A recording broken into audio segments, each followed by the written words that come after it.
Lost Cub follows a school bus. A kindergartner opened the door and history was made. Let us know where you're watching from. If you love my content, consider supporting it with a super thanks. Also, don't forget to like and subscribe. It'll help us to remain in touch with amazing people like you. The autumn wind whistled through the tall pines as a yellow school bus rumbled down the narrow mountain road. Inside, 6-year-old Theo Morgan clutched his dinosaur lunchbox, his eyes fixed on the amber-tinted forest beyond the smudged window. The other children laughed and shouted around him, but Theo remained silent, watching the world pass by in a blur of crimson and gold. Mr. Calloway, the bus driver with salt and pepper hair and kind eyes creased from years of laughter, carefully navigated the winding road that separated Pinecrest Elementary from the scattered homes of Oak Ridge Valley. His weathered hands gripped the large steering wheel as he hummed an old tune, occasionally glancing at the rearview mirror to check on his young passengers. Theo pressed his small nose against the cool glass, his breath creating a foggy circle that expanded and contracted with each exhale. His attention drifted to the dense undergrowth where shadows danced between tree trunks. Something moved there. Something small and dark, struggling to keep pace with the bus. "Mr. Calloway," Theo called out, his voice barely audible above the chatter. "There's something following us." The bus driver adjusted his mirror, squinting to see what had caught the boy's attention. Most days, children claimed to spot all manner of creatures, from unicorns to aliens, but something in Theo's voice made Mr. Calloway slow the bus slightly. The something emerged from the tree line fully now. A small black bear cub, no larger than a medium-sized dog, stumbling on unsteady legs as it desperately followed the bus. Its fur was matted in places, and even from a distance Theo could see its sides heaving with exhaustion. "It's a baby bear," Theo exclaimed, rising from his seat, "and it looks lost." The other children scrambled to Theo's side of the bus, pressing their faces against the windows, a chorus of gasps and excited shouts filling the vehicle. Nenah Harrison, Theo's seatmate, grabbed his arm. "Where's its mama?" she asked, her dark eyes wide with concern. Theo scanned the trees, searching for a larger shadow, but saw nothing. The cub stumbled again, nearly falling as the bus rounded a curve, but it recovered and continued its desperate pursuit, small puffs of dust rising with each determined paw step. "Mr. Calloway, we have to stop," Theo pleaded, his heart pounding against his ribs. "It needs help." The bus driver's brows furrowed deeply as he wrestled with his responsibilities. Protocol strictly forbade stopping for wildlife, especially potentially dangerous predators like bears. But the cub looked so small, so vulnerable, and so utterly alone. What would happen if they simply drove away? What was a lone cub doing so far from its mother? And why was this kindergartner's plea stirring something deep within Mr. Calloway's heart that he couldn't ignore? "Everyone stay in your seats," Mr. Calloway commanded, his voice firm but tinged with uncertainty as he eased the bus to a stop. The yellow vehicle groaned as it settled on the gravel shoulder, dust swirling around its tires like miniature tornadoes. Theo's heart raced as he watched the cub approach cautiously, its small body trembling visibly. The creature's dark eyes reflected a mixture of fear and desperation, and its ribs protruded slightly beneath its glossy black fur, a sign it hadn't eaten properly in days. "Poor thing," whispered Nenah, clutching Theo's arm tighter. "It's scared." Mr. Calloway stood up, his tall frame blocking the aisle. "Nobody moves from their seats, understood? Bears are wild animals, even the little ones." But Theo couldn't sit still. Something about the cub's plaintive whimpers tugged at him, reminding him of how he felt on his first day of kindergarten. Lost, frightened, and desperately seeking something familiar in a strange new world. "It's all alone, Mr. Calloway," Theo said, his voice small but determined. "Just like I was when my mom left." The bus fell silent at Theo's words. Even the rowdiest fifth graders at the back quieted, watching the unfolding scene with newfound interest. Mr. Calloway's stern expression softened slightly. Outside, the cub had stopped about 10 feet from the bus, swaying slightly on its paws. It released another whimper, higher pitched and more urgent than before. "Maybe it's hungry," suggested Zach Powell, a freckle-faced third grader, already rummaging through his lunch bag.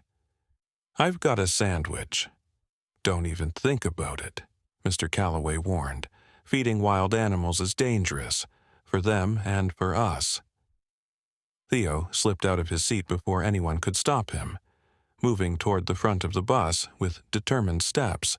The rubber soles of his dinosaur sneakers squeaked against the floor, marking each deliberate stride. "Theo Morgan, you get back to your seat this instant," Mr. Calloway ordered.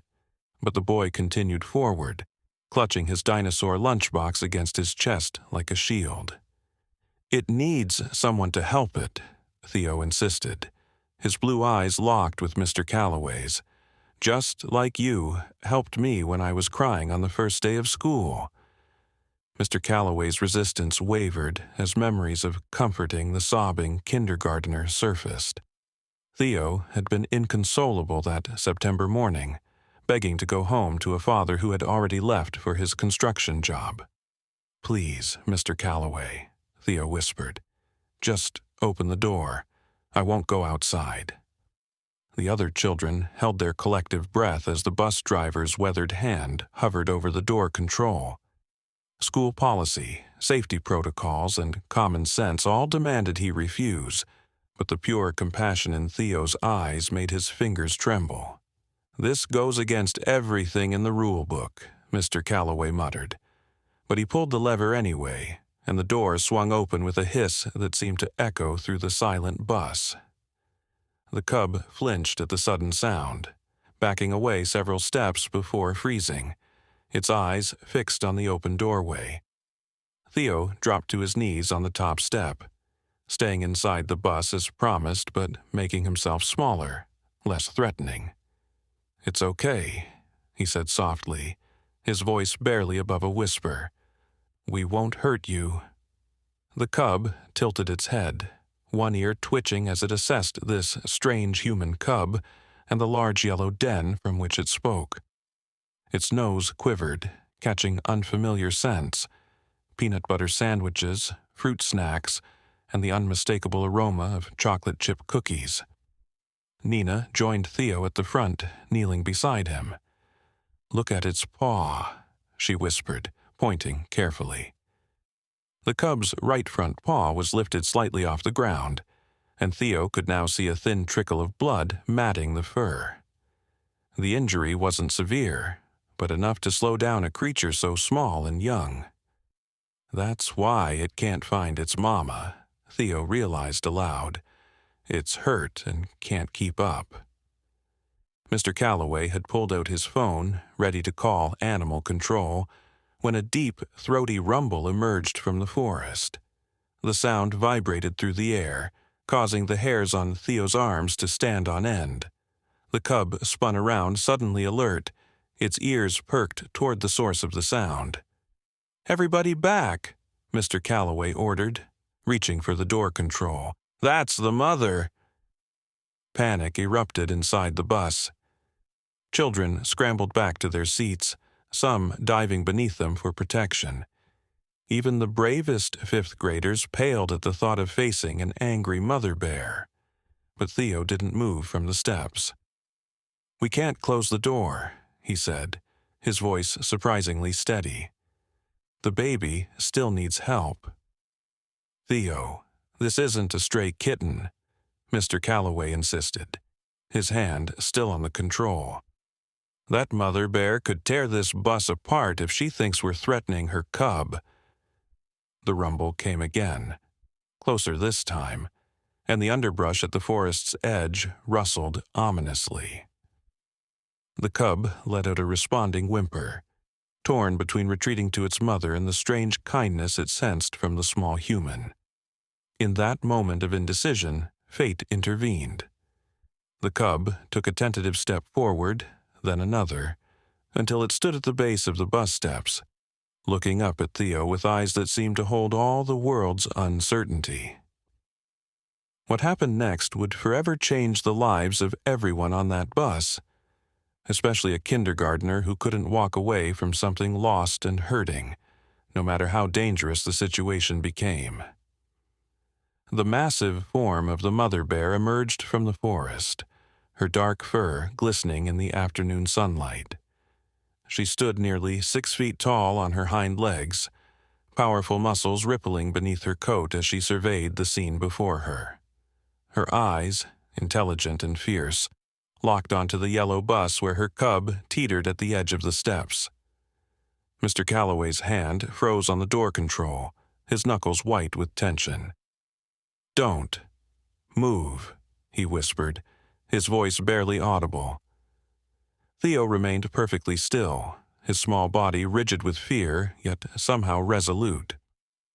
The mother bear dropped to all fours and lumbered forward, each massive paw print leaving a clear impression in the loose soil of the roadside. The children inside the bus held their collective breath, some with eyes squeezed shut, others watching in horrified fascination. The cub whimpered again, caught between two worlds, the familiar security of its mother and the unexpected kindness of these strange creatures. As the mother bear approached, something remarkable happened. Instead of charging the bus in maternal fury, she slowed her pace, her movements becoming cautious, almost deliberate. When she reached her cub, she gently nudged it with her nose, inspecting it thoroughly before turning her attention to Theo. The kindergartner and the bear locked eyes, deep blue meeting dark brown, in a moment of silent communication that transcended species. Theo felt tears welling up, not from fear, but from something deeper and more primal. It was as if the mother bear recognized in him a similar protective instinct, a shared understanding of what it meant to care for something vulnerable. "She's not angry," Theo whispered, his voice filled with wonder. "She's saying, 'Thank you.'" Mr. Calloway, still gripping the door control, watched in disbelief as the mother bear dipped her massive head in what could only be described as a gesture of acknowledgement. It was subtle, a slight lowering of her snout, a momentary softening of her vigilant posture, but unmistakable. The injured cub limped toward its mother, stopping once to look back at Theo. In that brief glance was a connection that would remain etched in the boy's memory forever.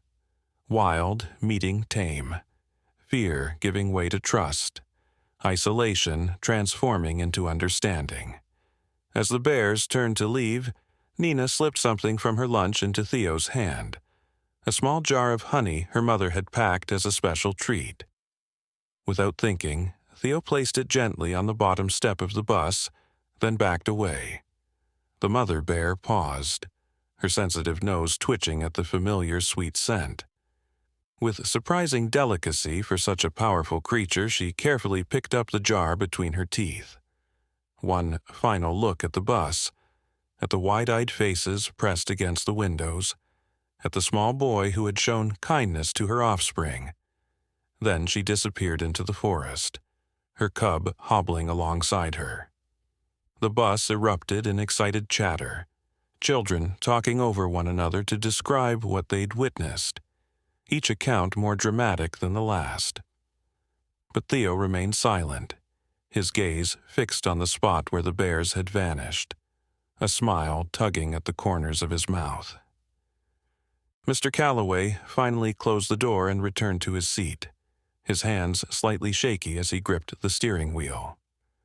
"In 30 years of driving this route," he said, his voice cracking with emotion, "I've never seen anything like that."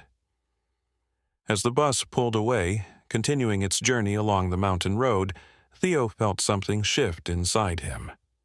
A newfound courage, a deeper connection to the wild world beyond the windows. He had opened a door, both literally and figuratively, and in doing so had created a bridge between two worlds that rarely met with such grace. Word of the encounter spread quickly through Oak Ridge Valley. By evening, local news vans were parked outside Theo's modest home, reporters eager to interview the kindergartner who had somehow communicated with wild bears. Wildlife officials arrived too, concerned yet fascinated by the unusual interaction. Dr. Eleanor Winters, a renowned wildlife biologist who specialized in black bear behavior, sat across from Theo at his kitchen table. Her keen eyes studied him as if he were a particularly interesting specimen. "What made you want to help the cub, Theo?" she asked, her digital recorder capturing every word. Theo considered the question, his small fingers tracing the outline of a dinosaur on his lunchbox. "It looked scared," he said simply, "and nobody should be scared alone." Dr. Winters nodded, jotting notes in her leather-bound journal. "Most people run from bears. They certainly don't open bus doors for them." "Most people don't listen," Theo replied with the straightforward wisdom of childhood. "The cub was asking for help. I heard it." That evening, after the reporters had gone and the excitement had momentarily quieted, Theo sat on his front porch with his father, Gavin Morgan. The man's calloused hands, rough from years of construction work, gently ruffled his son's hair. "You could have been hurt today, buddy," he said, his voice a mixture of pride and lingering fear. Theo leaned against his father's solid frame. "But I wasn't. And now the cub is back with its mom." Gavin sighed, wrapping an arm around his son's narrow shoulders. "Your mother would have been so proud of you." The mention of his mother, gone 3 years now after a battle with cancer, brought both pain and warmth to Theo's heart. He remembered how she used to read him stories about animals, teaching him that all creatures deserved respect and compassion. "Do you think she saw what happened?" Theo asked, looking up at the emerging stars. His father's eyes glistened in the fading light. "I think she had the best view of all, buddy." As night settled over the valley, something stirred in the forest beyond Theo's home. The mother bear and her cub had found shelter in a hollow beneath an ancient oak, the little one's injured paw now carefully cleaned and resting comfortably. The empty honey jar lay nearby, licked clean of every sweet drop.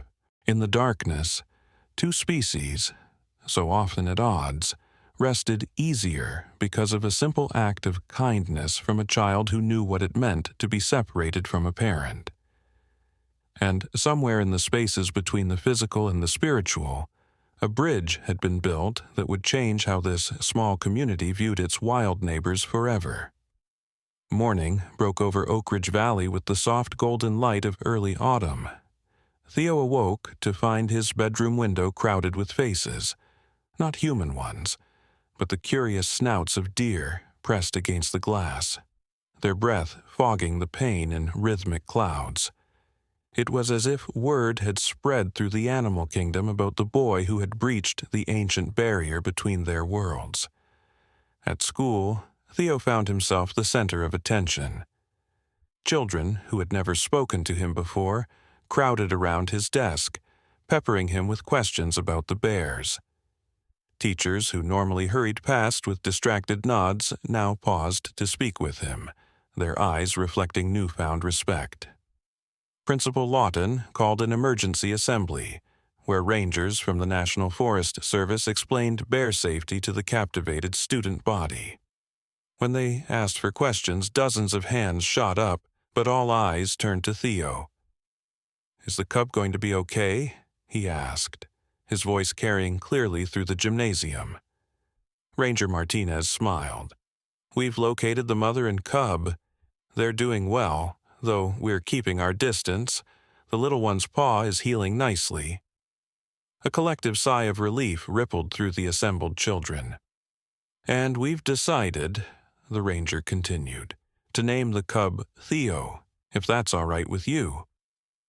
The kindergartner's face flushed with pleased embarrassment as cheers erupted around him. In that moment, he wasn't just Theo Morgan, the quiet boy whose mother had died and whose father worked long hours to make ends meet. He was something more: a bridge builder, a boundary crosser, a child who had reminded adults of something essential they had forgotten. In the days that followed, Theo's encounter inspired changes throughout Oak Ridge Valley. The town council established a wildlife corridor that would protect the bears' territory from encroaching development. The school introduced a new curriculum focused on local ecology and respectful coexistence with wildlife. Artists painted murals depicting the moment on the bus, capturing forever the image of a small boy and a bear cub connecting across the divide of species. But the most profound change occurred within Theo himself. The boy who had once been nearly invisible found his voice, speaking up in class, initiating games at recess, writing stories about animals that his teacher shared with other classes. The connection he had forged with the bear cub had awakened something dormant within him, a confidence that stemmed from knowing he had made a difference. 1 month after the encounter, Mr. Calloway pulled the school bus to its usual stop at the end of the gravel road leading to Theo's house. As the doors opened with their familiar hiss, the driver nodded toward the tree line. "Looks like you've got company," he said, a smile crinkling the corners of his eyes. Theo peered through the windshield. At the edge of the forest stood the mother bear, her powerful form partially hidden by the underbrush. Beside her, the cub, noticeably larger now, pawed playfully at a fallen log. "They remember," Theo whispered, his heart swelling with joy. Mr. Calloway nodded. "Some things aren't meant to be forgotten." As Theo stepped off the bus, the bears watched from a respectful distance. The boy raised his hand in a small wave, and to the astonishment of Mr. Calloway, the mother bear lifted her paw in what could only be interpreted as a responding gesture. That night, as his father tucked him into bed, Theo asked a question that had been forming in his mind since the day of the encounter. "Dad, do you think animals understand more than people think they do?" Gavin Morgan sat on the edge of the bed, considering his son's question with the seriousness it deserved. "I think," he said slowly, "that we humans have spent so much time talking that we've forgotten how to listen." Theo nodded, his eyes heavy with sleep. The bears were talking without words, and I heard them.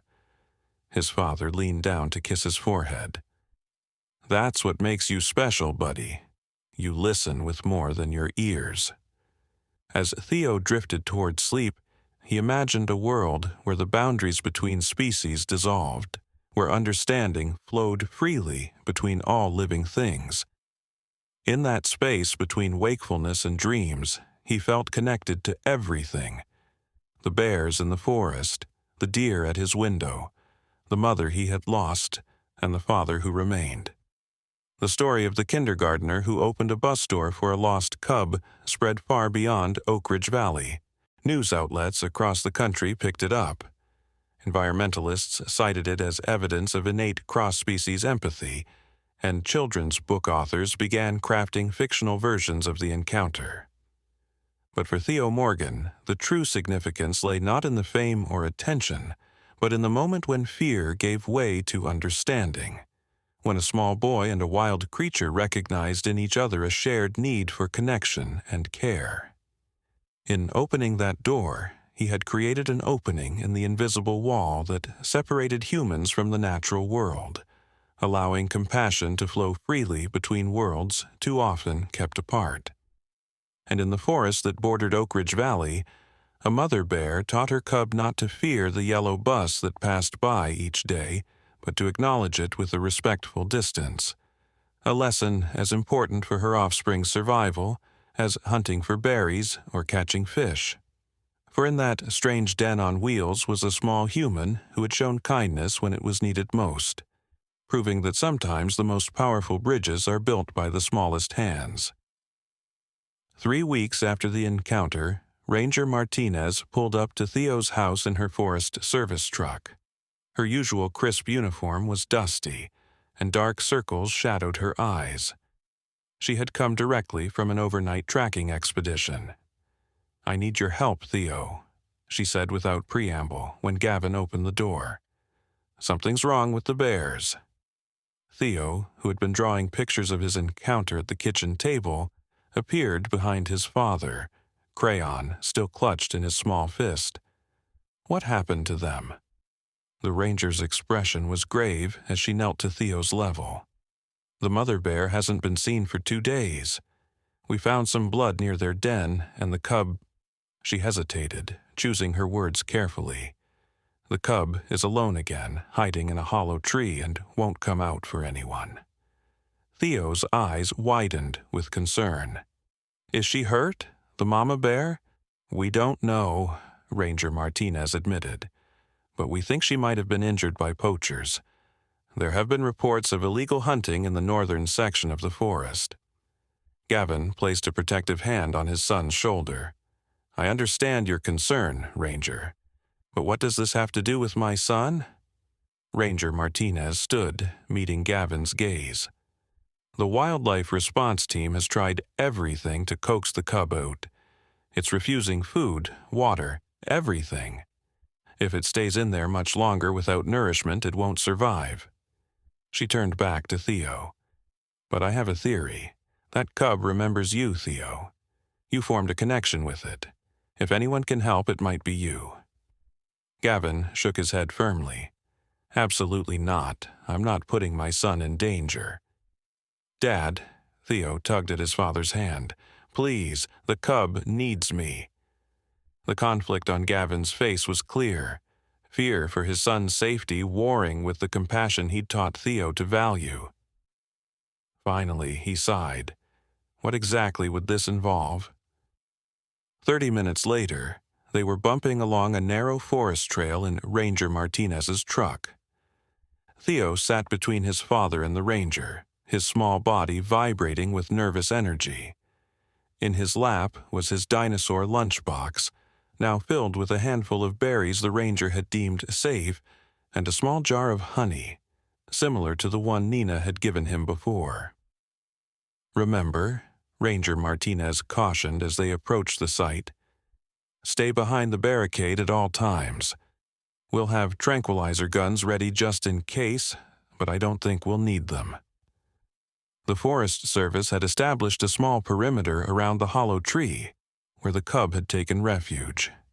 Several wildlife officers stood at a distance, their expressions a mixture of skepticism and hope as they watched the kindergartner approach.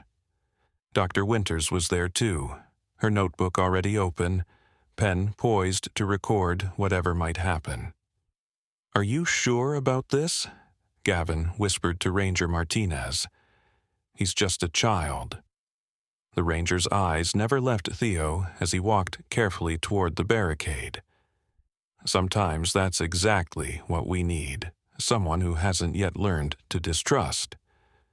Theo stopped at the orange plastic fencing that marked the safe zone. 20 feet beyond was an ancient oak tree, its massive trunk split near the base to create a natural hollow. From this distance, he could just make out the dark shape huddled inside. The cub, noticeably thinner than when he'd last seen it. "Hi," Theo called softly, his voice carrying in the hushed clearing. "Do you remember me? From the bus?" The shape inside the hollow stirred slightly, but didn't emerge. Theo glanced back at the adults, their tense faces making his heart beat faster. He took a deep breath and tried again. "I brought you some honey, like before." Slowly, cautiously, he unlatched his lunchbox and took out the small jar. The rangers had attached it to a long pole, so Theo could offer it without crossing the barricade. But as he reached for it, an idea formed in his mind. "Can I sing to it?" he asked, turning to Ranger Martinez. The woman blinked in surprise. "Sing?" Theo nodded earnestly. My mom used to sing to me when I was scared. It helps. The ranger exchanged glances with Dr. Winters, who gave a small shrug. It can't hurt to try. So Theo began to sing, a simple lullaby his mother had sung to him countless times before her illness took her away. His voice was clear and sweet, carrying through the forest like a gentle breeze. Hush now, don't you fear. Safe and sound, I am near. Close your eyes, rest your head, dreams await in your bed. The simple melody echoed among the trees, and as the last notes faded, the forest held its breath. For several long moments nothing happened. Then, slowly, a small black nose appeared at the edge of the hollow, followed by the cub's head.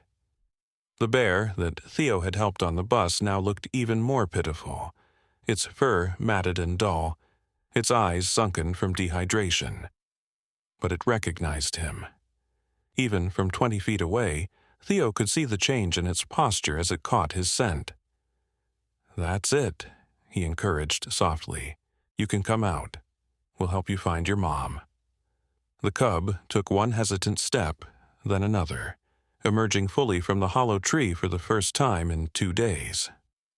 Behind Theo, he heard the collective intake of breath from the rangers and his father. Using the pole, Theo carefully extended the honey jar toward the cub, who approached with caution. After sniffing the air, the young bear began to lick at the sweet offering, its hunger finally overcoming its fear. "Good job, Theo," Ranger Martinez whispered, unwilling to break the spell by speaking too loudly. "Now, let's see if it will follow us back to the truck. We need to get some fluids into it and check for injuries." Theo nodded and began to back away slowly, still holding the honey jar on the pole. The cub hesitated, torn between the safety of its hiding place and the sweet lure of the honey. "Please," Theo whispered, "let us help you." As if understanding his words, the cub began to follow, keeping a wary distance but unwilling to lose sight of either Theo or the honey. Step by cautious step, they made their way back toward the waiting rangers. Dr. Winters shook her head in amazement. "I've never seen anything like this," she murmured to Gavin. "Your son has a gift." Gavin watched his boy leading the wild creature with a mixture of fear and pride. His mother always said he had an old soul, that he understood things other people missed. The procession had nearly reached the barricade when a sharp crack echoed through the forest, the unmistakable sound of a rifle shot.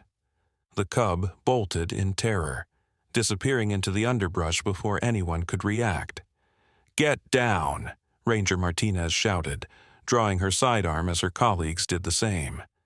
Gavin lunged forward, grabbing Theo and pulling him to the ground, covering his son's body with his own. "Poachers," Dr. Winters hissed, ducking behind a tree. "They must have followed us." Theo struggled against his father's protective embrace. "The cub. It's running away." "Stay down," Gavin ordered, his voice tight with fear. "The rangers will handle this." 2 Forest Service officers were already sprinting in the direction of the gunshot, while Ranger Martinez radioed for backup. The peaceful rescue mission had suddenly transformed into a dangerous confrontation. "They're after the mother," Dr. Winters explained, her face pale with anger. "Black bear gallbladders can fetch thousands on the black market for use in traditional medicines, if she's already wounded." Theo's eyes filled with tears. "We have to help them." Before anyone could respond, another shot rang out, closer this time, followed by a strange, guttural sound that raised the hairs on the back of Theo's neck, the agonized cry of a wounded bear. "That's her," Theo gasped, somehow knowing with absolute certainty that the mother bear was nearby and in terrible danger. Ranger Martinez spoke urgently into her radio, calling for immediate assistance and providing coordinates. "All units, we have an injured bear and active poachers. Approach with extreme caution." The forest erupted into chaos. More rangers arrived, fanning out through the trees with weapons drawn. Gavin held Theo tightly, trying to shield him from the violence unfolding around them. "We should get him out of here," Dr. Winters suggested, her scientific detachment momentarily forgotten in concern for the child's safety. But Theo was inconsolable. "We can't leave them. They need our help."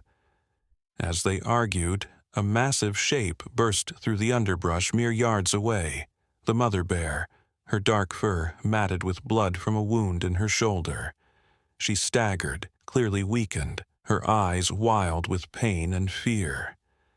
Behind her came crashing sounds as the poachers pursued their wounded prey. "Stay back!" Ranger Martinez shouted, raising her tranquilizer gun. "She's injured and dangerous." The mother bear swung her massive head, searching desperately for escape. Her gaze fell on the humans, and for a moment, it seemed she would charge in panic. Then her eyes found Theo, the small boy who had helped her cub, and something shifted in her demeanor.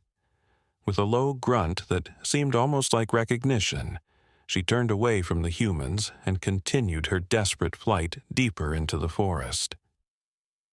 "She recognized you," Dr. Winters breathed, her scientific skepticism momentarily forgotten.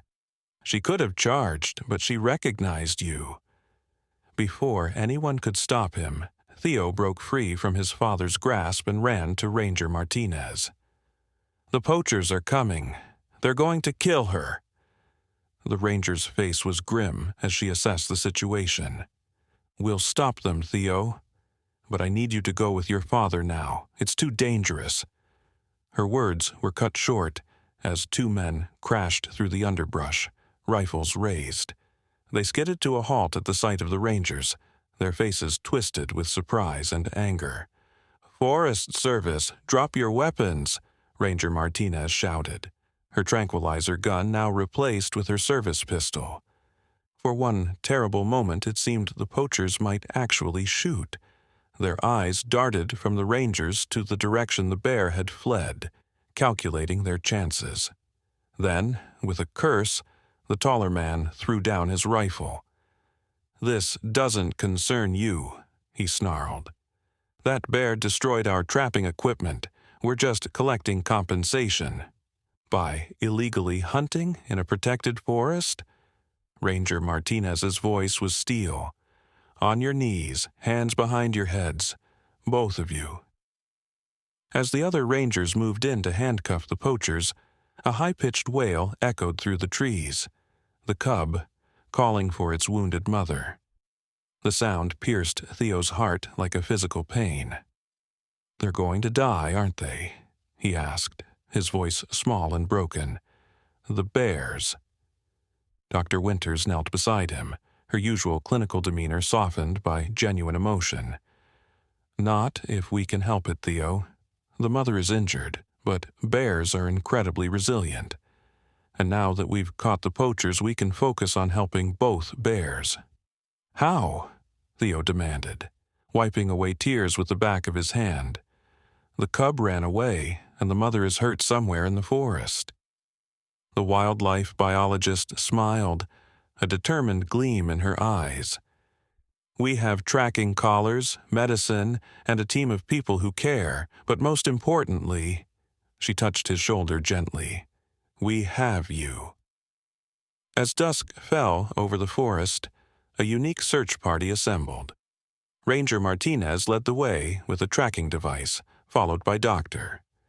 Winters and two wildlife veterinarians carrying medical supplies. Behind them came Gavin, who had flatly refused to leave, and Theo, holding his father's hand tightly. "The blood trail leads this way," Ranger Martinez announced, shining her flashlight on dark splotches staining the fallen leaves. "She's losing blood, but she's still moving." "Bears will often seek water when they're injured," Dr. Winters explained to Theo as they carefully picked their way through the darkening forest. "There's a small stream about half a mile ahead. That's likely where she's headed." Theo nodded silently, his young face set with determination despite his obvious exhaustion. The day had been longer and more terrifying than anything he'd experienced, yet something deeper than fear drove him forward. A sense of responsibility for the creatures whose lives had become entangled with his own. "Listen," Gavin whispered suddenly, halting their progress with a raised hand. From somewhere ahead came a sound, not the wounded cry of the mother bear or the frightened wail of her cub, but something softer, almost like whispering. The group advanced more cautiously, the beams of their flashlights cutting through the gathering darkness. As they approached the stream Dr. Winters had mentioned, the sound grew clearer. A human voice, soft and rhythmic. "Someone's there," Ranger Martinez murmured, her hand moving to her sidearm. "Could be another poacher."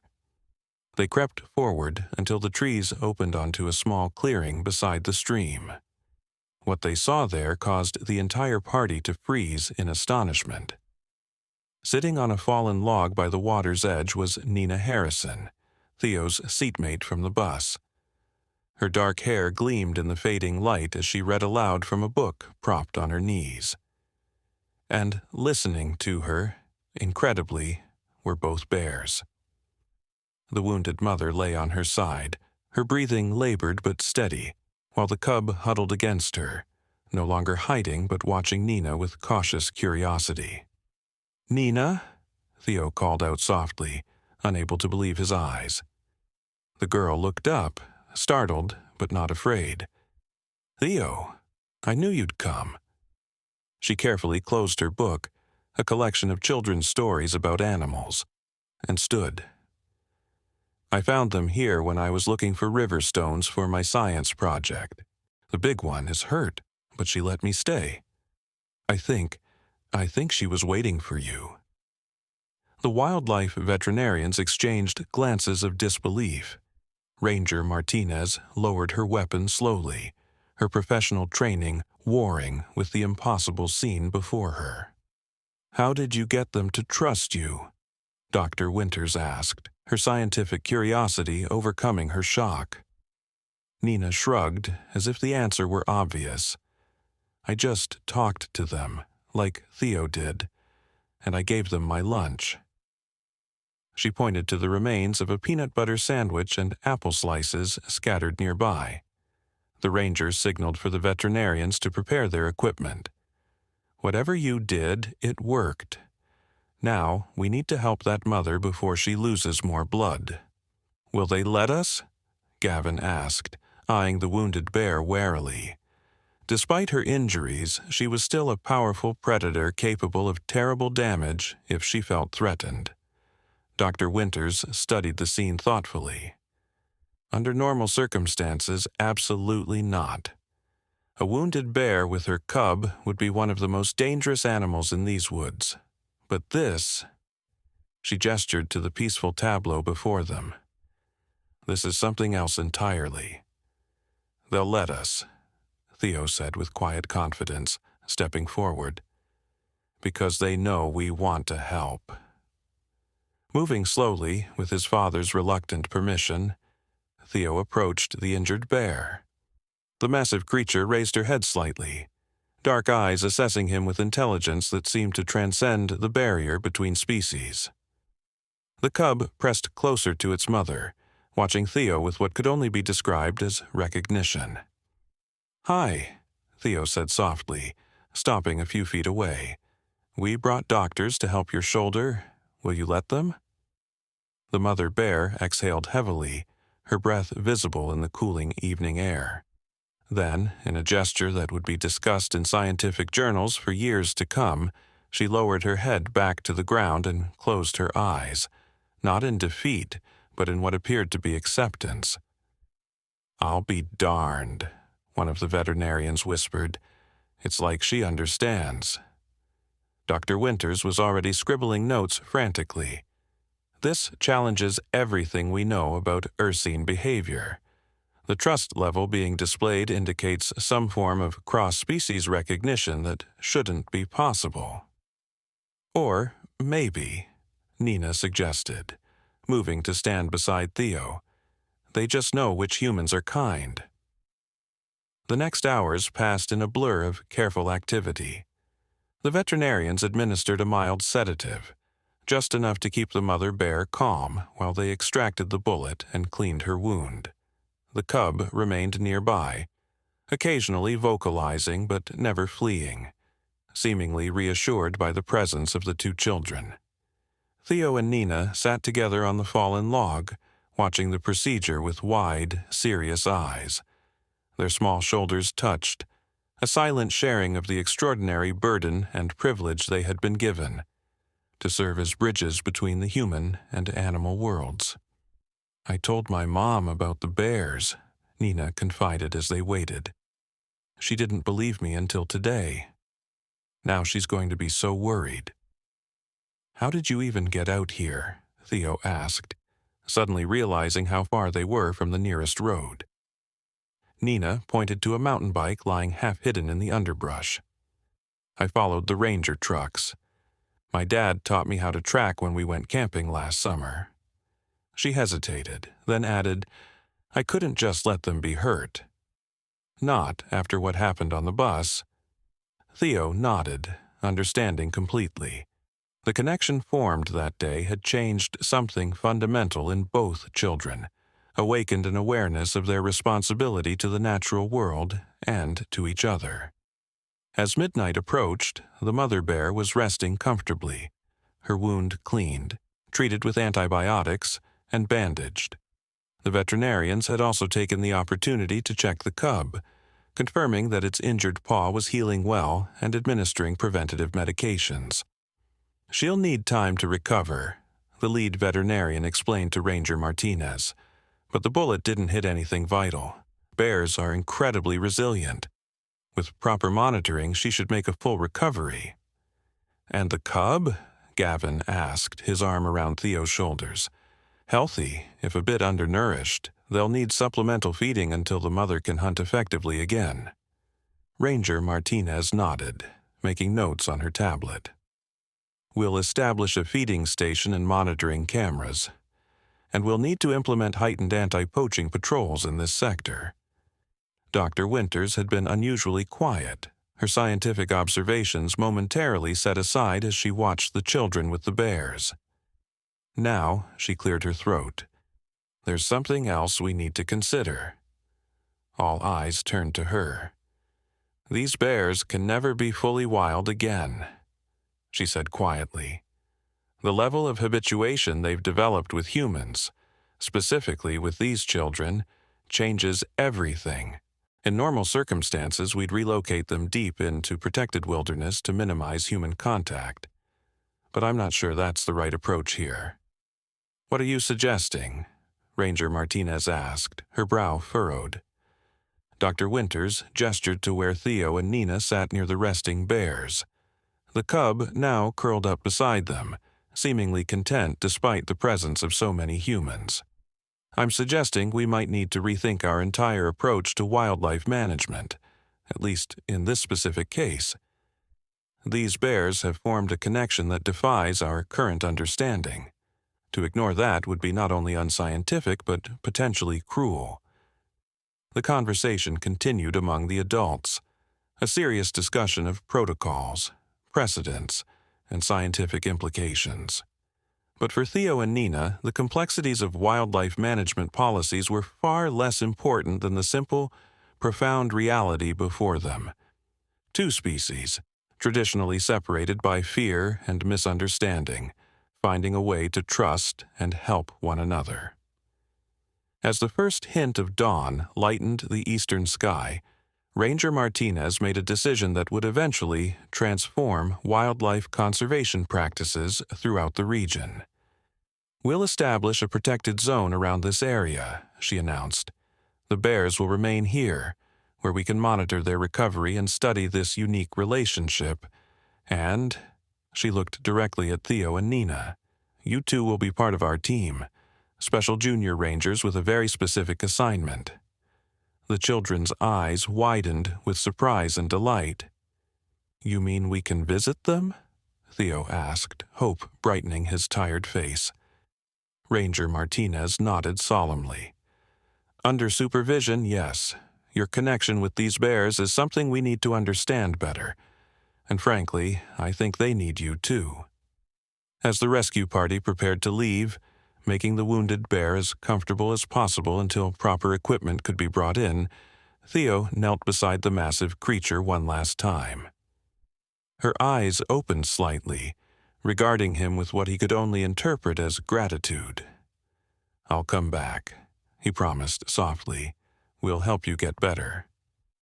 The bear exhaled deeply, her breath warm against his hand. The cub, sensing the impending departure, pressed closer to its mother but kept its gaze fixed on Theo and Nenah, its earlier fear now replaced with something like trust. Walking back through the awakening forest, Theo felt a profound shift in his understanding of the world. The boundaries he had once perceived between humans and animals, between the wild and the tame, had blurred into something new and wonderful. In opening a bus door for a lost cub, he had opened a door between worlds, creating a passage for compassion to flow in both directions. Gavin looked down at his son, noting the determined set of his small shoulders despite his obvious exhaustion. "Your mother would be so proud of you, buddy," he said softly. "So very proud." Theo smiled up at his father, his heart full of a feeling too big for his 6-year-old vocabulary to express. But he understood it nonetheless, the deep, abiding connection that bound all living things together, waiting only for someone brave enough to recognize it. As they emerged from the forest into the golden light of morning, the story of the bears and the kindergartner was just beginning. A story that would eventually change how an entire community viewed its relationship with the wild world that surrounded it. For in opening a door when compassion called, a small boy had created something powerful and enduring. A bridge between species built of understanding, respect, and the simple, profound courage to care. The story of Theo Morgan and the bears quickly transcended local news to become a national sensation. Major networks sent teams to the small town of Oak Ridge Valley, their satellite trucks looking comically out of place in the elementary school parking lot as they competed for interviews with the kindergartner who could talk to bears. Dr. Eleanor Winters published a groundbreaking paper in the Journal of Wildlife Behavior titled Cross-Species Empathic Recognition, Case Study of Human-Ursine Interaction in Oak Ridge Valley. The academic language couldn't quite capture the magic of what had happened, but it started important conversations in wildlife management circles around the world. More significantly for Theo, the incident catalyzed changes in his own life. The quiet, grief-shadowed boy who had struggled to connect with his peers found himself at the center of a supportive community. His classmates, far from teasing him for his unusual experience, regarded him with a kind of awe.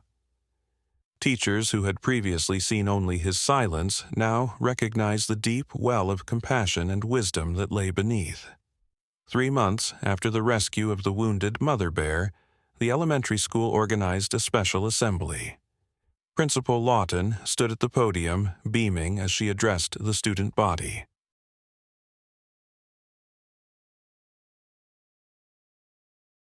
"Today, we're implementing a new program at Pinecrest Elementary," she announced.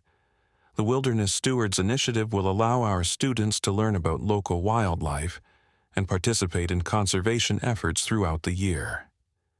She gestured to a row of adults seated on folding chairs beside the stage: Ranger Martinez, Dr. Winters, and representatives from the state's Department of Natural Resources. "And the first project for our wilderness stewards," the principal continued, "will be assisting with the Bear Observation and Understanding Natural Connections exhibition, or BOUNCE for short." A ripple of excited whispers spread through the assembled children. Everyone knew about Theo's bears, as they had come to be called. The mother bear had recovered remarkably well from her gunshot wound, and both bears now lived in a specially designated area of the forest where they were protected and monitored. "I'd like to invite Theo Morgan and Nenah Harrison to the stage," Principal Lawton said, her voice warm with pride. Theo felt his face flush as he made his way to the front of the gymnasium, Nenah beside him. Standing before the entire school should have terrified him, but after facing wounded bears and armed poachers, this seemed manageable by comparison. These two students showed extraordinary courage and compassion, the principal told the assembled children. They reminded all of us that sometimes the most important lessons happen outside the classroom. She presented each child with a certificate naming them founding members of the Wilderness Stewards, and special badges designed by the Forest Service, a bear paw print within a protecting circle. As Theo accepted his badge, he spotted his father in the back of the gymnasium, standing tall among the parents who had come for the assembly. Gavin Morgan gave his son a thumbs up, his eyes shining with unshed tears. That afternoon, after the assembly, Mr. Calloway waited for Theo at the bus, a wrapped package in his weathered hands. "I've got something for you," the bus driver said, kneeling to Theo's level. "Figured you might want to keep track of your adventures." Theo unwrapped the gift to find a leather-bound journal, its cover embossed with the silhouette of a bear. "Your dad mentioned you like to draw," Mr. Calloway explained. "Thought you might want to draw the bears when you visit them, maybe write down what they do." Theo ran his fingers over the soft leather, deeply touched by the thoughtfulness of the gift. "Thank you, Mr. Calloway. I'll use it every time." The bus driver ruffled his hair affectionately. "You're a special kid, Theo Morgan. Don't ever forget that." The first official visit to what had now been designated the Oak Ridge Wildlife Observation Zone took place the following Saturday. Theo bounced with excitement in the back seat of his father's pickup truck, his new journal and colored pencils packed carefully in his dinosaur backpack. Beside him, Nenah chatted animatedly about the research she'd been doing on black bears. "Did you know they can smell food from miles away?" she asked, her dark eyes wide with fascination. "And they're super smart as great apes and dolphins." Gavin smiled at the children in his rearview mirror. "How do you know all this stuff, Nenah?" "Books," she replied simply. "And Dr. Winters lets me borrow her research papers." At the entrance to the observation zone, Ranger Martinez waited with Dr. Winters and a small team of wildlife professionals. The area had been carefully designed to allow observation without disturbing the bear's natural behaviors. A series of camouflaged blinds connected by elevated walkways that kept human scent above ground level.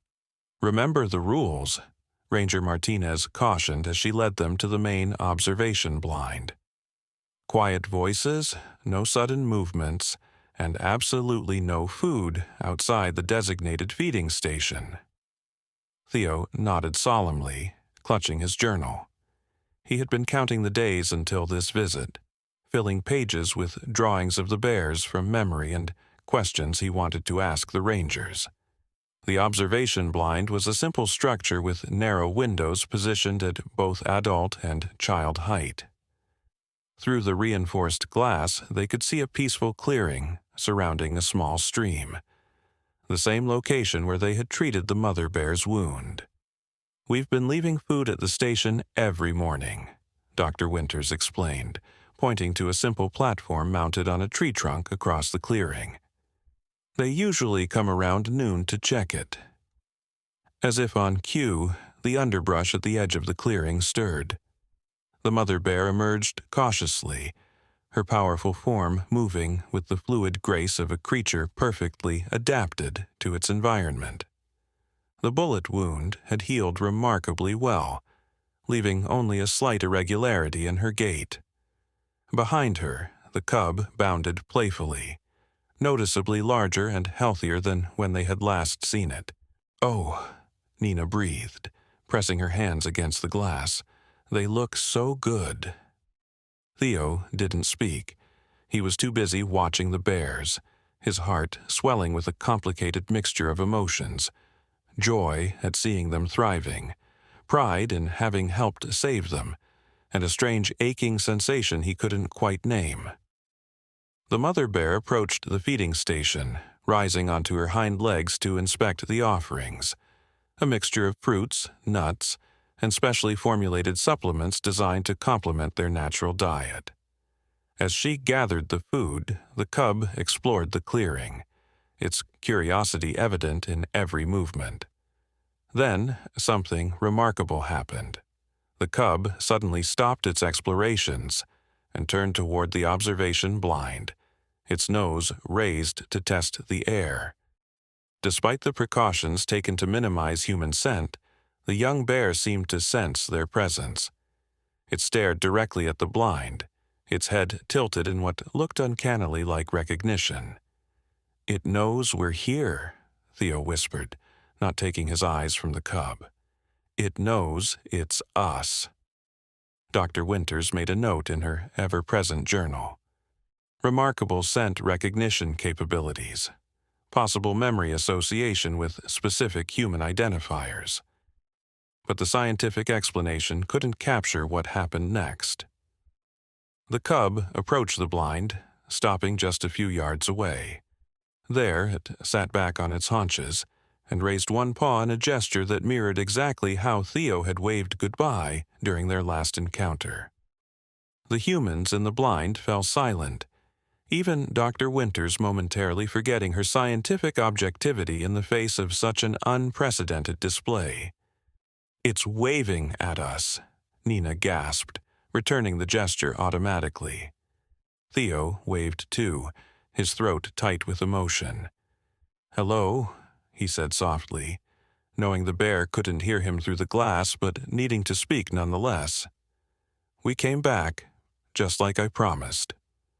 The mother bear, having collected the food, grunted to her cub. The younger bear dropped back to all fours but seemed reluctant to leave. It made a small circle, looking between its mother and the blind where the humans watched in amazement. "Go on," Theo encouraged, pressing his hand against the cool glass. "Your mom needs you. We'll come back again." As if understanding, the cub finally turned away, trotting after its mother into the shelter of the forest. But at the edge of the clearing, it paused for one final look back. A moment of connection across the divide of species that left even the scientists speechless. When they had gone, Ranger Martinez cleared her throat, her professional demeanor momentarily softened by what they had witnessed. "In 20 years with the Forest Service, I've never seen anything like that." Dr. Winters was furiously writing notes. "The implications for our understanding of ursine cognitive functioning are enormous. That gesture, the raised paw, represents a level of observational learning and intentional communication previously undocumented in wild bears." But Theo, opening his journal to a blank page, understood something the adults with all their scientific knowledge didn't quite grasp. As he began to sketch the cub with its paw raised in greeting, he knew he was recording not just a scientific anomaly, but a moment of connection that transcended the boundaries humans had constructed between themselves and the natural world. It wasn't just saying hello, he explained to Nenah as they worked on their drawings together. It was saying thank you. Nenah nodded, understanding perfectly, and that it remembers us. That evening, as Gavin tucked Theo into bed, the boy was unusually thoughtful, his young face solemn in the glow of his dinosaur nightlight. "Dad," he said as his father smoothed the covers, "do you think Mom can see the bears too, from where she is?" Gavin sat on the edge of the bed, taking a moment to compose himself before answering. Questions about Emily always caught him off guard, reopening the grief that had begun to heal but would never fully close. "I think," he said carefully, "that your mom sees everything you do, and I think she'd be amazed by who you're becoming." Theo considered this, his small fingers tracing the outline of a bear he'd drawn on his journal cover. "I talk to her sometimes," he admitted. "When I'm alone, I tell her about school and about the bears." "That's good, buddy," Gavin said, his voice rough with emotion. "I talk to her, too." Theo's eyes widened slightly. "You do?" His father nodded. "Every day. And you know what? I think she led you to that bear cub. I think she knew you were the one who could help." The thought settled over Theo like a warm blanket, comforting and right. He had never considered that his mother might still be guiding him, present in ways he couldn't see but could somehow feel. The idea made the world seem less empty, more full of meaning and connection. As he drifted toward sleep, Theo imagined his mother walking beside the bears in the forest, her spirit protecting them just as she had always protected him. In that space between wakefulness and dreams, the boundaries between life and death, between the human and natural worlds, between loss and love, all seemed to dissolve, leaving only the enduring power of compassion to bridge the divides. In the months that followed, the Oak Ridge Wildlife Observation Zone became a pioneering model for conservation education. School groups from across the state visited to learn about the bears and the remarkable story of their connection with a kindergartner and his friend. The local economy flourished as ecotourism brought visitors to the small mountain town, eager to glimpse the famous bears and perhaps catch sight of the children who had changed how humans viewed their wild neighbors. 5 years passed, transforming Theo from a quiet kindergartner into a confident fifth grader with an encyclopedic knowledge of wildlife and a journal collection that filled an entire bookshelf. Nenah, still his closest friend, had become the president of their school's Wilderness Stewards Club, organizing conservation projects throughout Oak Ridge Valley. The bears thrived as well. The mother had given birth to 2 more cubs, creating a small family group that researchers studied with fascination. The original cub, now a healthy juvenile bear approaching independence, retained its unique comfort around humans, particularly Theo and Nenah, though it lived fully wild in all other respects. On the anniversary of the bus encounter, Theo and his father made their traditional visit to the observation zone. Now 11, Theo no longer carried his dinosaur backpack, though the faded lunchbox remained a treasured keepsake in his bedroom. "They're late today," Ranger Martinez noted, checking her watch as they waited in the main blind. She had been promoted to head of conservation education, but always made time for Theo's visits. "They'll come," Theo said, with the calm certainty that had become his hallmark. "They always do." As if summoned by his words, movement flickered at the edge of the clearing. The mother bear emerged first, her powerful form showing no hint of the injury that had nearly claimed her life. Behind her came her newest cubs, tumbling over each other in play. And bringing up the rear was the bear that had once been a desperate cub following a school bus, now nearly as large as its mother, but with the same expressive eyes that seemed to hold more understanding than should be possible for its species. The juvenile bear approached the observation blind directly, its movements deliberate and calm.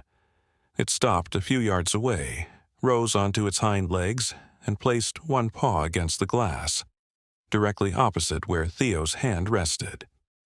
"Hey, buddy," Theo said softly, emotion making his voice catch. "Happy anniversary." Dr. Winters, who had documented every encounter over the years, shook her head in continued amazement. 5 years, and the recognition is still immediate. It defies every conventional understanding of wild animal behavior. Gavin Morgan placed a hand on his son's shoulder, pride evident in his face. "It's not about conventional understanding," he said. It's about connection. Theo taught us all how to listen with more than our ears. That evening, as twilight settled over Oak Ridge Valley, Theo sat on the porch of the Morgan home. No longer the small cottage where he'd grown up, but a modest house closer to the forest's edge, built with the proceeds from Gavin's expanding construction business. Resting on his lap was his very first journal, its pages worn from countless readings. He opened it to his favorite drawing, a kindergartner's rendition of a bear cub standing at the steps of a bus, reaching toward a small human hand. "I kept my promise, Mom," he whispered to the evening star that had just appeared overhead. The same star he had always associated with his mother's presence. "I helped them, just like you taught me to help anyone who needs it." A gentle breeze rustled the pages of his journal, almost like a loving hand turning them to reveal the story written there. Not just in childish scrawl and colorful drawings, but in the changing relationship between a community and its wild neighbors. In the forest beyond their yard, a soft grunt echoed from the deepening shadows. Most would have dismissed it as just another forest sound, but Theo recognized it immediately. The mother bear, leading her family on their evening forage, acknowledging the boy who had changed their fate with a simple act of compassion. Theo raised his hand in greeting, knowing she could see him even if he couldn't see her. No longer separated by fear or misunderstanding, they shared something profound. A recognition that the boundaries humans created between themselves and the natural world existed only in their minds, not in their hearts. Inside the house, Gavin watched his son through the window, marveling at the extraordinary path that had unfolded from one small moment of courage on a school bus. How could he have known that day, as he waved goodbye to his kindergartner, that Theo would not only find his way in the world, but would help reshape it? On the kitchen counter lay a letter that had arrived that morning, an invitation for Theo to speak at a national wildlife conservation conference, where he would share his unique perspective with scientists, policymakers, and educators from across the country. At 11 years old, he had already contributed to 3 research papers and inspired a children's book series about respecting wildlife. But more important than any academic recognition was the transformation Theo had catalyzed in his community. Oak Ridge Valley had become a model for human-wildlife coexistence, its residents proudly identifying as stewards rather than exploiters of the natural world. The poachers who had once hunted the forest now served as its guardians, their profound shift in perspective just one of many ripple effects from a kindergartner's act of compassion. As darkness fell, Theo finally came inside, his journal clutched to his chest like the precious record it was, not just of bears and their behaviors, but of a journey that had begun with a lost cub and an opened door. "Ready for tomorrow?" Gavin asked, referencing the school field trip Theo would be leading to the observation zone in the morning. Theo nodded, setting his journal on the shelf alongside dozens of others, each a chapter in an ongoing story of connection and understanding.